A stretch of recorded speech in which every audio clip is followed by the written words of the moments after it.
Salut à tous les amis, j'espère que vous passez une excellente journée. C'est Sabri Tai en direct de Bangkok. Vous savez qu'en venant ici en Thaïlande, on fait parfois face au choc culturel. Il y a des aspects culturels qu'on a du mal à cerner assez rapidement. Et aujourd'hui, je vais rencontrer Steph qui est connu, très connu dans le monde francophone, anglophone, qui est cartooniste. Il va nous aider à y voir plus clair de façon humoristique et on va lui poser plein de questions et ça en vaut le détour. Salut Steph, comment vas-tu? Ouais, ça va? salut Sabri. Tu vas bien? Ouais, super. Alors, belle journée aujourd'hui. Oui. Super soleil. Dire, ouais. Et puis une belle lumière frisante du soir. Il est vraiment sympa alors cet endroit. Ouais, j'adore. Il y a plein de rues comme ça maintenant à Bangkok, de plus en plus. Ouais. Non, c'est vraiment sympa quand même parce que ça manque énormément quand même à Bangkok. D'accord. Il n'y a pas beaucoup d'endroits où il y a de la street art. Il faut vraiment tomber sur les endroits déserts auxquels personne ne s'intéresse, surtout les promoteurs immobiliers. D'accord. Donc en fait, c'est souvent des immeubles à moitié démolis quand quelqu'un tarde à acheter le terrain, les mecs viennent faire leur street art. Mais c'est quand même interdit aussi, comme partout, hein, c'est interdit. Donc il y a peu d'endroits pour ça. Et donc c'est vraiment sympa quand tu as toute une rue qui est comme ça, qui est peinturlurée de graphes. C'est vraiment sympa. Comment s'appelle le quartier ici? Où est-ce qu'on est? Alors ça, c'est Sharon Kung. Okay. C'est le quartier de l'ambassade de France, on est juste à côté en fait de l'ambassade de France. Les amis, il y a l'ambassade de France, pas très loin d'ici. Voilà. Et c'est un quartier à prédominance musulmane, pakistanais, afghan. Il y a tous les réfugiés afghans qui sont venus installer leur boutique d'antiquités, dont j'en connais un petit peu parce que j'achète les antiquités. Et on a fait une vidéo avec Frédéric aussi dans le quartier. Donc tu as tout un quartier traditionnel pakistanais en fait. D'accord, super. Avec quelques mosquées. Et c'est là aussi d'ailleurs, il y avait aussi toute la mafia pakistanaise. Du temps du croissant d'or, ils venaient faire leur bise ici. Ah d'accord, voilà. Super. En tous les cas, voilà, je vous présente Steph. Merci beaucoup d'avoir accepté mon invitation aujourd'hui. Et je vais te poser la première... Merci de m'inviter surtout. Quand même. Merci d'avoir accepté, ça me fait extrêmement plaisir. Voilà, donc on va en discuter. Donc, la première question, c'est comment tu définis ton métier? Je suis ce qu'on appelle en français dessinateur de presse. Alors dessinateur de presse, c'est vaste, hein. Ça part du dessinateur pour les journaux comme Plantu, à illustrateur pour des magazines pour enfants, c'est très vaste. Bon, mais dans le dessinateur de presse, tu as celui qui fait des dessins politiques tous les jours, mais ça peut être des dessins sociaux, ça peut être... du moment, en fait, dessinateur de presse, c'est celui qui publie dans des magazines ou des journaux. Mais peu importe ce qu'il fait en fait, ça peut être non politique. D'accord, ça peut être non politique. C'est le dessinateur de presse. Voilà. Okay. Et toi, quelle est ta spécialité? Alors, ma spécialité, c'était l'actu international jusqu'à que j'arrête un petit peu tous mes journaux il y a 2 ans. D'accord. Maintenant, ça reste l'actu thaïlandaise. L'actu thaïlandaise. Voilà, l'actu thaïlandaise. Tu peux dire brièvement où est-ce que tu travaillais auparavant? J'ai travaillé pour le newspaper, le quotidien The Nation, de 2003 à 2019. Donc oui, là ça fait longtemps. J'ai bossé pour Courrier International, donc on en parlait. Environ de 2003 aussi à 2016, 2017. J'ai travaillé pour l'Herald Tribune, l'International Herald Tribune, le Gavroche. Alors ça c'était mon premier, le premier magazine dans lequel j'ai dessiné. Le Phnom Penh Post, le Jakarta Post, avec qui je continue de bosser un petit peu. Le Korea Times, le Koweït Times, le Jordan Times, enfin plein de journaux. Grosse expérience. Et aujourd'hui, ce qui va nous intéresser dans cette vidéo, c'est la Thaïlande. Voilà, c'est la Thaïlande. Donc en fait, je reviens un petit peu à mes premiers amours qui étaient dessinés sur le choc culturel. D'accord. Ça, c'est ce qu'on a fait. C'est comme ça que je me suis mis dans le dessin de presse. C'est en commençant là-dessus avec le Gavroche il y a 25 ans. D'accord. Et en perdant mon boulot avec le Nation il y a 2 ans, j'ai dit allez, ça fait 25 ans que je dois faire ce putain de bouquin. Ouais. Donc là, j'ai un peu de temps libre. Allez, je le fais. Et donc, j'ai finalement finalisé mon bouquin sur le choc culturel. Et le livre en question, les amis, c'est celui-ci. Voilà, vous voyez plein de post-it là parce que j'ai pris le temps de regarder tous ces dessins qui sont absolument magnifiques. Il est super, vraiment. Et donc, Stéphane m'a offert ce bouquin. Merci beaucoup, vraiment. Je te remercie infiniment. J'ai adoré ça parce qu'il y a énormément de thématiques à l'intérieur liées au choc culturel. Est-ce que, ok, tu peux brièvement dire quelques mots sur quelques exemples, donner quelques exemples? Oui, alors en fait, je l'ai organisé en plusieurs chapitres parce que j'ai trouvé qu'il y avait un petit peu, en fonction de l'expérience de chacun, tu vas avoir des thématiques différentes. Donc tu vas avoir toutes les couilles qui t'arrivent la première année. Quand vous arrivez en Thaïlande. Et donc c'est organisé sous le chapitre. Vous venez juste d'arriver en Thaïlande, si. Et donc tu as toutes les situations à la con comme ça. Ouais. Et puis après tu vas avoir carrément l'inverse. Toutes les situations où tu es ridicule en tant que mec qui est là depuis 30 ans. Tu vois, parce que tu deviens plus taille que le taille, quoi. Donc tu fais des trucs, mais vu par le mec qui arrive, il dit mais c'est n'importe quoi, quoi. Non mais voilà. Ouais, donc enfin c'est tout le cycle d'un étranger, d'un pharaon en fait. Ouais, mais alors et tu vois, entre les deux. Tu vois, je te parle du mec qui est là depuis trop longtemps, et puis tu as le mec qui est là depuis longtemps mais qui a toujours rien compris aussi, et qui te fait des trucs, tu as envie de dire mais attends, tu es là depuis combien de temps, quoi? Tu fais toujours cette erreur, c'est quoi ça? Est-ce que tu peux donner un exemple? Est-ce qu'on peut donner... je vais te dire, tiens, je vais te donner un bon exemple. C'est bon, c'est pas un exemple très drôle, mais c'est les expats qui se déchaussent toujours pas quand ils viennent chez toi. Dans une maison. D'accord, ok. Alors que les mecs, ils sont là depuis 10 ans, mais c'est parce qu'ils sont entre expats très richissimes, et dans les soirées chez les expats un peu friqués, on se déchausse pas. Même les Thaïs se déchaussent pas d'ailleurs. On leur demande de ne pas se déchausser parce qu'ils ont des living rooms qui fait 300 mètres carrés avec vue sur le Chao Phraya, machin. Donc en fait, ça fait bien de faire comme on fait en Europe. Donc on ne se déchausse pas.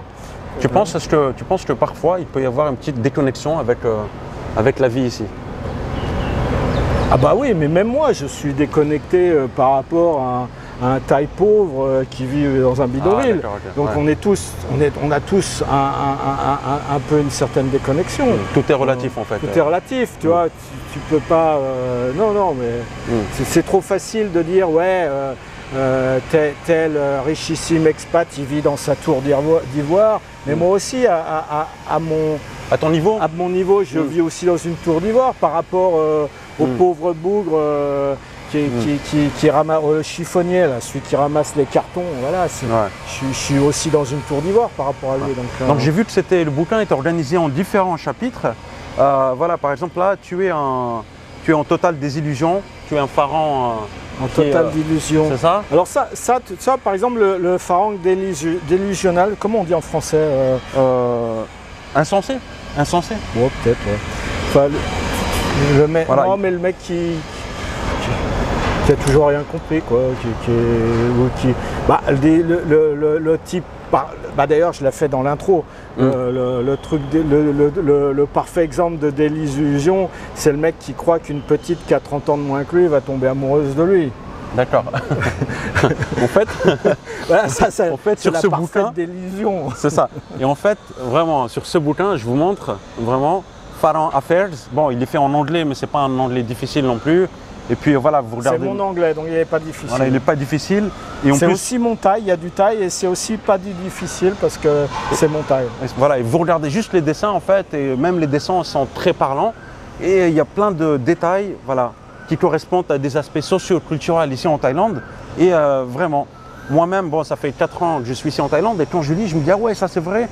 Et puis il y a des points que vous creusez par la suite, et c'est vraiment intéressant. Il y en a un point, moi, qui m'intéresse, c'est que parfois, on a des étrangers qui veulent dater, rencontrer une Thaïlandaise pour le premier rendez-vous. La Thaïlandaise, elle leur dit toujours, est-ce que je peux venir avec une copine, hein? Et quelle est la perception de l'homme à ce moment-là? Ah oui, ça, je ne l'ai pas traité dans ce bouquin, je le traiterai dans le prochain, mais on en avait parlé de cet exemple. On en avait parlé, oui, justement. Parce que quand c'est la première fois, tu donnes un rencard à une fille un soir, elle arrive avec une copine, tu dis merde, elle se fout de ma gueule ou quoi? Non, mais on devrait être ensemble tranquillement, quoi. alors que c'est la tradition de le faire chez les Thaïs. Ouais. Une fille bien ne va pas toute seule à un premier rendez-vous. C'est une question de sécurité, puis c'est une question aussi de validation. De validation. Elle va demander à sa copine qu'est-ce que tu penses de ce mec, après, et ainsi de suite. Et c'est là où tu as intérêt à pas trop faire à la gueule à celle qui vient tenir la chandelle. Tu as intérêt à même être super aimable et gentil avec elle, parce que c'est elle qui va te valider. Donc, Steph est là pour vous donner des astuces, les amis. Alors soyez très attentifs. Non mais là, faut faire. Tu devrais faire une vidéo spéciale là-dessus. Ouais, on pourrait faire une vidéo spéciale et chaque dessin, je crois qu'on peut faire une vidéo spéciale dessus. Il y a des thématiques très très différentes. Et donc à ce moment-là, l'homme, voilà, celui qui est en date, en rendez-vous, ne doit pas voir la personne qui accompagne comme une bouche supplémentaire à nourrir. Mais non, de toute façon, les Thaïs, elles ne mangent rien, de toute façon. Ouais, elles ne mangent rien. T'es sérieux? Tu rigoles? Okay. Non, mais normalement, tu verras dans ce type de situation, la nana, elle ne va pas commander lobster thermidor, quoi. Elle ne va pas en profiter. D'accord. Donc, c'est pas non plus... Donc, à cette étape de l'interview, moi, ce que je propose, c'est que Steph a choisi 3 dessins, donc on va les commenter. Donc non, alors on a finalement dit que c'est toi qui choisis tout. Ah, j'ai choisi tout alors. Tu choisis tout. Bon, ok, donc il change là en direct. Surprise. Y a pas de... Je choisis tout alors. Tu choisis tout. Alors, mon deal avec Steph, c'est qu'il choisisse un dessin, on va le commenter. Ensuite, pour ma part, j'en choisirai 3 et on les commentera. Je te laisse choisir le premier dessin. Alors là, tu me prends au dépourvu puisque je n'en avais pas choisi. Bon, je vais prendre au hasard celui-là. Ok. Ok, le premier dessin. Voilà, donc celui-là, c'est le policier qui arrête systématiquement les farangs et quand les Thaïs ils font les cons, ils les arrêtent pas. Alors, c'est pas tout à fait vrai. C'est pas quand les Thaïs font les cons, ils les arrêtent aussi. Seulement quand tu as affaire à des gamins sur une mobilette, là ils les arrêtent pas parce que à quoi bon? Je vais pas pouvoir leur soutirer le moindre batte. Donc tu te retrouves dans des situations, et ça je l'ai vu de mes yeux, les 4 gamins. Il n'y en avait pas un qui avait l'âge de conduire une mobilette. Et les 4 gamins sur une mobilette sans casque, à rouler en plus comme des cons, tu vois, comme ça. D'accord. Et voilà, donc tu as envie de dire, et tu as le flic qui est... Bon, c'était pas tout à fait cette situation, mais tu avais un flic qui était en train de faire la circulation, tu as envie de dire, bon, tu sais quoi, là, c'est quoi l'idée d'arrêter les gens? C'est quand même la sécurité routière. En principe, non, là tu vois que bah non, c'est juste pour soutirer du fric. Ah, c'est sûr que quand tu arrêtes un farang, tu as plus de chances de lui soutirer du fric qu'un gamin des bidonvilles qui a 14 ans. D'accord, ok. Et le casque sur la tête, c'est quoi? Ça, c'est pour faire référence à ceux qui portent n'importe quoi sur... Mais j'ai vu... Ah oui, d'accord, c'est parfois j'ai vu le mec en fait, qui portait un casque. C'était un seau de peinture, bon vide, évidemment, mais c'était un seau de peinture qu'il avait sur la gueule et donc avec le truc pour tenir le seau qui servait comme voilà. Donc en termes de protection, en termes de protection, zéro. Par contre, il pouvait dire aux flics, ah bah non, j'ai quelque chose, j'ai un casque. D'accord. À mon tour maintenant, le premier dessin que j'ai choisi, c'est celui de l'éléphant. Donc là, on voit 2 touristes. Grimper, en fait, monter un éléphant. Est-ce que tu peux le commenter? Donc ça fait partie des 2 dessins, je dirais un petit peu substantiels que j'ai mis dans le bouquin, qui étaient pour en profiter pour dire quelque chose d'important. Tout le reste, c'est pas important, c'est juste pour rigoler. Mais là, si tu veux, la maltraitance aux animaux, c'est suffisamment un sujet grave en ce moment pour le dénoncer. Et donc j'ai bien montré que ces éléphants qui portent des touristes, d'abord ça leur brise le dos, c'est connu maintenant. Et puis en plus, ils se prennent des coups alors on a le truc pour faire marcher l'éléphant, on appelle ça encousse. Encousse. Okay. Je sais plus comment on dit en Thaï, c'est le mot anglais. Hein. C'est le truc, c'est un vrai instrument de torture. Hein. L'éléphant, il se prend ça dans le crâne en permanence et ça lui pénètre la peau du crâne. Donc c'est une vraie torture en fait. Donc c'est un moment de plaisir pour des touristes, mais c'est un moment de souffrance réelle pour les animaux, pour les éléphants. On a aussi les tigres, est-ce que tu peux... Alors j'ai fait donc pareil, il y a aussi un dessin pour les tigres.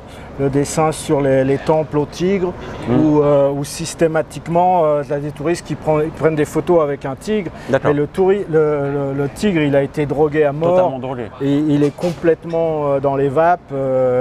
Et c'est pareil, et il est enchaîné de toute façon.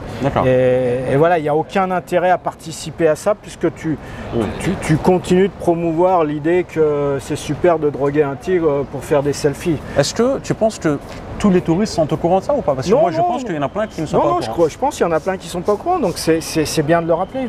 Voilà, donc si je peux utiliser ma chaîne pour vous laisser un message, pas d'éléphants lorsque vous venez en Thaïlande, s'il vous plaît. Pas d'excursion sur les éléphants et pas de photos avec les tigres. Pas de photos avec des tigres, voilà, même si c'est esthétique, vous voulez voir un tigre. Donc, comme le dit Steph, vous allez en Inde ou en Birmanie. Vous allez chasser le tigre en Inde. Vous faites chasser le tigre. Non, mais je plaisante.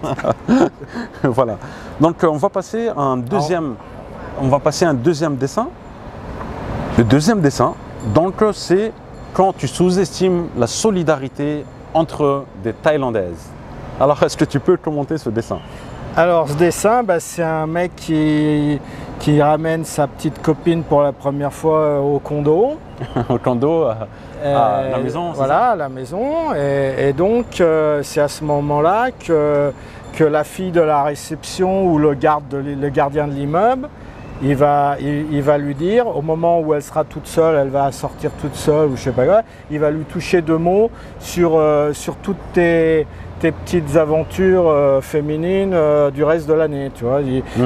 Si tu habites dans ce condo depuis 5 ans et tu as ramené 40 filles, tu peux être sûr que le gardien ou la réceptionniste, elle les a comptées, les filles. Elle va lui sortir la liste à la nana. Mais c'est juste pour te casser ton cou, juste pour le plaisir de te casser ton cou. Donc il faut le savoir. Est-ce que toi tu as connu ça?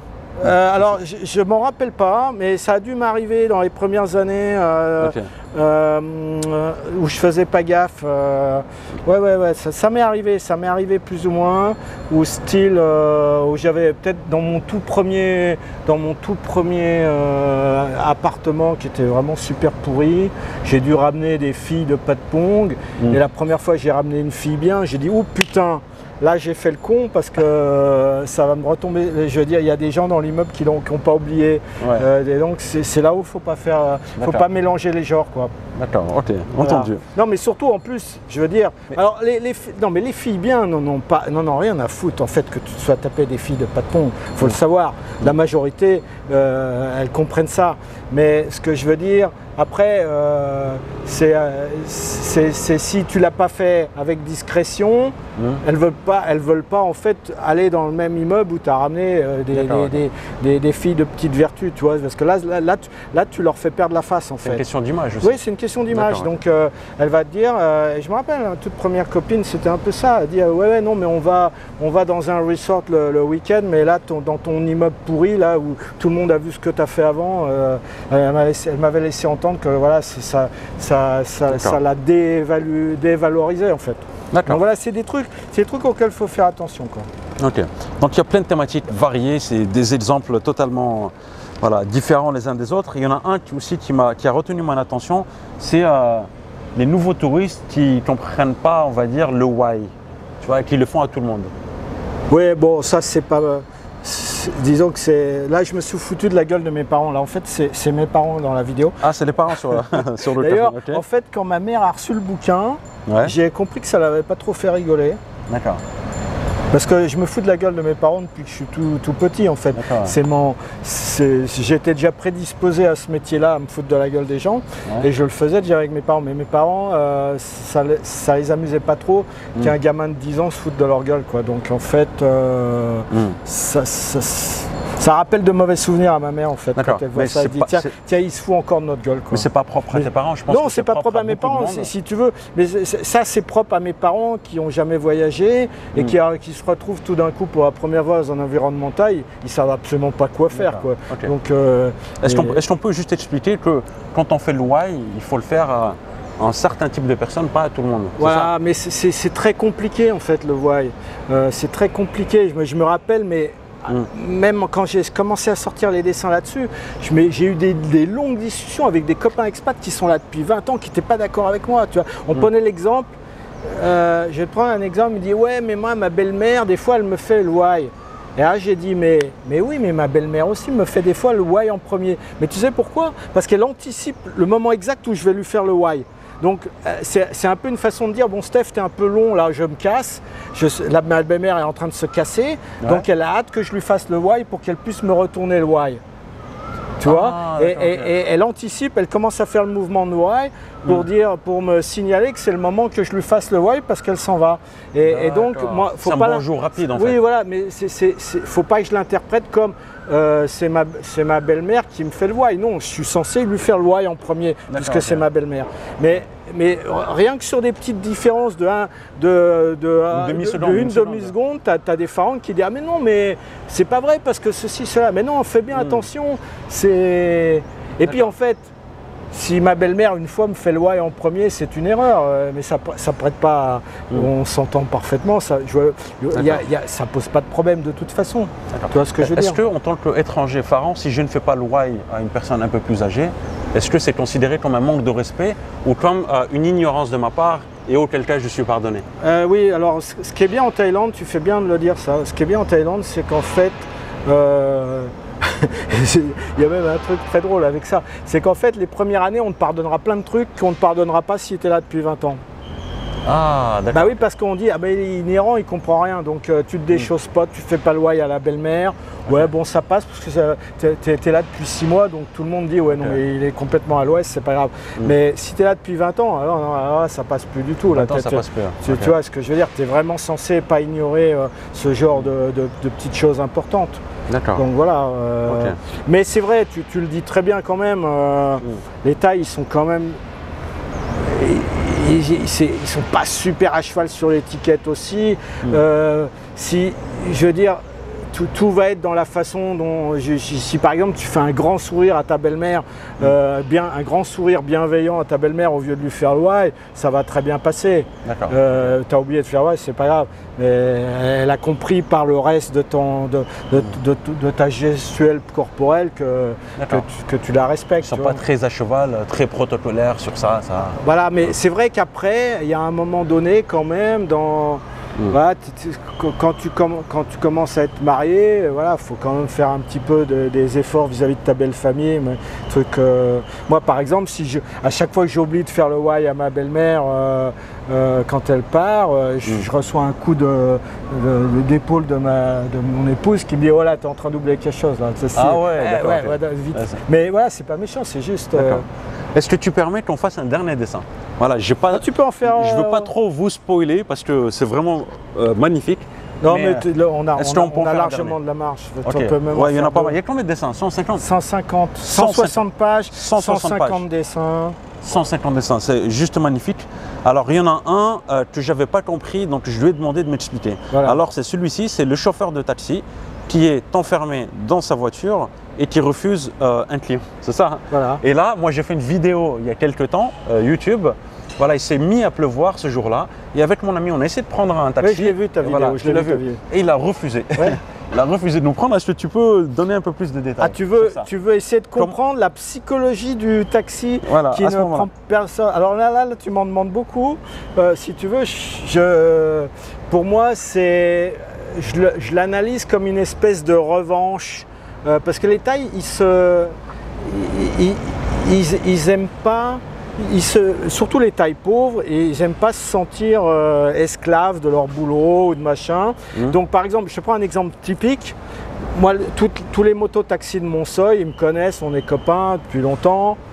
Mais si par exemple j'arrive, j'ai besoin d'eux à 6 h et qu'ils sont tous en train déjà de commencer à boire leur bière et qu'ils n'ont plus envie de bosser, mais ils me laissent me démerder. Ils ne me prennent pas juste pour me sauver la vie. D'accord, ok. Toi, donc c'est vraiment style, non, là Steph, c'est bon, on bosse plus. Et donc ils sont pas là pour... Il y a un côté comme ça, voilà, on est libre, on fait ce qu'on veut, là on bosse plus. Alors le chauffeur taxi, c'est encore autre chose. C'est un peu l'espèce de vengeance de la période où tu vas avoir 10 taxis pour un pharaon qui cherche un taxi, et donc ils sont dans une espèce de compétition qui est un rapport de force qui est en leur défaveur, tu vois. Et donc en fait, quand il se met à pleuvoir, tout le monde a besoin d'un taxi parce que tous ceux qui prennent normalement un moto-taxi ne le prennent plus. Et là, tout d'un coup, ça fait énormément de gens qui ont besoin de taxi. Ça renverse la balance, en fait. Ça renverse la balance. Et tout d'un coup, dans leur tête, alors il y a, pour les mecs un peu cons, pour les mecs intelligents, ils disent bah, c'est l'occasion de faire du fric, donc ils prennent tout ce qui vient. Et puis pour les cons, bah, ils décident tout d'un coup de se venger et de prendre personne. Alors, c'est vraiment, je sais pas, une espèce de vengeance qui est... C'est pas général, oui, c'est pas général, ouais. Oui et non. Parce que quand il pleut vraiment à verse, putain, tout d'un coup, t'as 20 taxis d'affilée qui te refusent. Donc c'est taille. Quand je fais ce dessin, les tailles, ils me disent, oui, mais pour nous, c'est pareil. Hein. C'est pas que pour le pharaon, c'est que tout d'un coup, ils se vengent sur tout le monde. Ça, c'est super important de dire, parce que tes dessins, en fait, tu les as fait, voilà. Il y a des tailles qui les ont vus, ils ont trouvé que c'était marrant. Ouais, et ça c'est une surprise, hein, je ne m'attendais pas. Alors c'est vrai que j'ai travaillé un petit peu toutes les expressions, on l'a travaillé un petit peu avec mon épouse. Je lui ai demandé, est-ce que oui, ton épouse t'a aidé à réaliser ça? Un petit peu, je lui demandais son avis. Je lui demandais, par exemple, quand je mettais une petite phrase en taille, je lui demandais de me rajouter la touche encore plus drôle en taille. C'est-à-dire, tu vois, je lui disais une phrase en taille, elle me disait non, mais ça va être plus drôle encore. Donc elle me rebalançait des petites phrases en taille qui étaient encore plus amusantes. Est-ce qu'il y a du second degré ou pas ici? Tu veux dire en Thaïlande du second degré? Les Thaïlandais, je sais qu'ils ne sont pas sensibles au second degré, mais est-ce qu'ils sont sensibles à cet humour-là? Par exemple, est-ce qu'ils sont sensibles au second degré? Ils commencent à y être parce que tu sais, il y a quand même une universalité des films hollywoodiens, par exemple, où tout le monde, finit par rire un peu des mêmes choses. Donc, ils apprennent le second degré au fur et à mesure que tu es. Je veux dire, c'est le seul intérêt de la culture globale. C'est que quand même tout le monde commence à avoir un dénominateur commun au niveau de l'humour et que voilà, tu as quand même un certain nombre de choses qui font rire tout le monde en même temps. D'accord. Voilà, donc les tailles ont leur particularité. Il y a vraiment des trucs qui les font rire plus haut. Bah, par exemple, tu es en train de montrer ce dessin, l'adultère, le mec qui se tire avec une nana plus jeune. Parce que voilà, ça fait rire les tailles. C'est l'humour bénil. Moi, je le définis comme l'humour bénil, sexiste. Et là, c'est qui? Alors ça, non, mais ça reprend une vieille légende thaï. Okay, en fait c'est un jeune Thaï qui a une épouse qui est un espèce de monstre, un monstre ogre, et il se tire avec une sirène. D'accord, ok. C'est une légende Thaï. Tu verras la prochaine fois que tu vas dans une île. Des fois, tu as cette représentation sur le quai d'embarquement. Tu vas avoir une espèce d'ogresse qui est dans l'eau, un petit personnage qui joue de la flûte. C'est le mec qui se tire avec la sirène ou avec la sirène. Je te montrerai. Super. Tu peux même des photos en insert de ce truc-là. Parce que ça, tu le vois. Tu vas à Koh Samui ou à Koh Samet, tu le vois, ce truc-là. Ok. En tous les cas, super dessin. Il y en a 150 variés. Je peux te poser une dernière question. Est-ce qu'il est difficile de s'intégrer culturellement ici en Thaïlande et même après, on va dire 20-30 ans ici? Je ne sais pas ce que tu entends par s'intégrer culturellement. En fait, s'intégrer, être intégré, est-ce que, comment dirais-je, est-ce qu'on peut être considéré comme faisant partie des siens ou pas avec les Thaïlandais? Les Thaïs, ils te considèrent toujours comme un pharaon, quoi qu'il en soit, mais c'est leur façon à t'intégrer aussi, c'est-à-dire que de ne pas faire semblant que...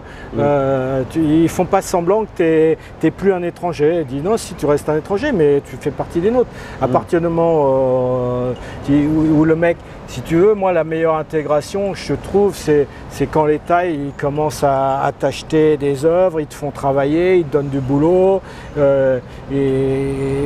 Voilà, c'est ça l'intégration. Mais ils sont... Tu sais, ils ont un côté un peu comme des enfants dans la cour des récré. Si tu es différent, ils ne vont pas faire semblant que tu n'es pas différent. Tu sais, c'est comme ça, quoi. Ils n'ont pas envie de prendre des gants, ils ne sont pas dans leur politiquement correct à 2 balles. C'est la simplicité en fait. Ouais, c'est une certaine simplicité. Simplement, ça dépend aussi qu'est-ce que tu attends du mot intégrer. Si tu attends d'être considéré comme un vrai Thaï, je dirais non, c'est pas facile. Mais c'est pas vraiment le but en fait. C'est pas vraiment le but. Tu resteras un pharaon, mais tu feras partie intégrante. Même après 30 ans, tu seras toujours. Tu seras toujours un pharaon, mais en même temps, tu seras un pharaon apprécié parce que tu connais parfaitement la Thaïlande. Donc ça roule. C'est pas. Ce qui compte, c'est quand même l'espèce de bonne ambiance qu'il y a autour de toi, de bienveillance, comme tu adores utiliser ce mot, mais c'est vrai, si tout le monde est cool avec toi, tout va bien, quoi. Mais tu auras toujours une réflexion d'un connard un peu raciste qui tout d'un coup, qui tombera de nulle part, tu te dis merde, ça fait 30 ans que je suis là, et il faut encore que j'entende ces conneries-là. Mais voilà, les cons, il y en a partout. Partout. Il y en a partout, voilà. Et c'était plus de la bêtise que de la méchanceté de toute façon, et puis voilà. D'accord, voilà. Donc tout est fait pour qu'on puisse tous vivre ensemble sur cette planète. Bien sûr, bien sûr. Voilà. On va terminer sur ce message-là. Merci beaucoup en tout cas, Steph, encore. Comment est-ce qu'on peut avoir ce bouquin? Tu mettras mon email lien Facebook. Tu es sur Facebook? Tu peux juste mettre mon email, oui, si tu peux donner ma page Facebook. Et on mettra sa page Facebook en description, on mettra le mail. Si vous êtes intéressé, c'est Pharaon Affairs. Voilà, vous envoyez un petit mail, un petit message. Alors, et puis un dernier truc quand même, c'est qu'il faut savoir que toutes ces situations que tu retrouves dans le bouquin, 90% des situations, c'est des trucs que j'ai soit vécu, soit qui sont arrivés à des proches copains. Donc j'invente rien en fait. D'accord, il n'y a rien qui est inventé. Il n'y a rien qui est inventé. Et quand je me fous de la gueule du mec qui vient d'arriver depuis 6 mois, je me fous de ma gueule quand j'étais là depuis 6 mois. Je faisais un certain nombre de conneries qui étaient comme ça, qui passaient pas. Mais y a pas. Et quand je me fous de la gueule du mec qui est là depuis 30 ans, figure-toi que c'est moi le mec qui est là depuis 30 ans. Il y a des choses que je fais qui sont quasi risibles en fait. Donc l'autodérision fait totalement partie. Oui, c'est important parce que je sais que j'ai vexé pas mal de gens avec ce bouquin. Il y en a qui le prennent personnellement, tu vois. Et j'ai envie de dire, mais non, c'est plus compliqué que ça. Quand je trouve une situation qui me fait marrer, c'est qu'elle m'est déjà arrivée à moi, que je la reconnais et que je me fous d'abord de ma gueule avant de me foutre de la vôtre. Mais je me fous de la vôtre aussi. Mais voilà, c'est pas vous, c'est nous. C'est nous sommes ridicules, c'est pas vous êtes ridicules. Et le caricaturiste, il est comme ça en fait. Il prend pas. Il se croit pas en dehors de l'humanité, il se fout de la gueule de l'humanité, c'est pas ça, tu vois. Alors une dernière chose à préciser sur ce bouquin, c'est que je ne l'ai tiré qu'à 1500 exemplaires. Je l'ai fait exprès en fait pour pas m'emmerder à avoir des cartons de bouquins chez moi qui ne se vendent pas. J'ai voulu que ça parte vite, c'est pas parti si vite que ça d'ailleurs, mais voilà, il n'en reste plus de 400. Donc le but c'est qu'une fois qu'il n'y en a plus, il n'y en a plus et il ne sera pas réédité. Donc l'idée c'est d'en faire qu'il devienne un album collector une fois qu'il est épuisé. Mais il ne sera pas réédité. Donc la prochaine édition sera de nouveaux dessins. Et ça, ça sera un truc totalement différent. Mais en gros, si vous le voulez, n'attendez pas une année parce qu'il n'y en aura plus d'issue. D'accord, donc on va mettre en description le lien de ton Facebook, ton email et les personnes qui souhaitent vous contacter, Steph. Que les personnes ici en Thaïlande? Oui, que les personnes en Thaïlande. Donc pas de livraison pour le moment. Mais pour ceux qui sont en France, ce que je demande, c'est si vous avez un ami expat en Thaïlande, vous lui demandez de l'acheter pour vous et puis il le récupérera pour vous quand vous viendrez. D'accord, voilà. Merci beaucoup, Steph, en tous les cas. Merci à toi. Super. Voilà, prenez soin de vous. À bientôt.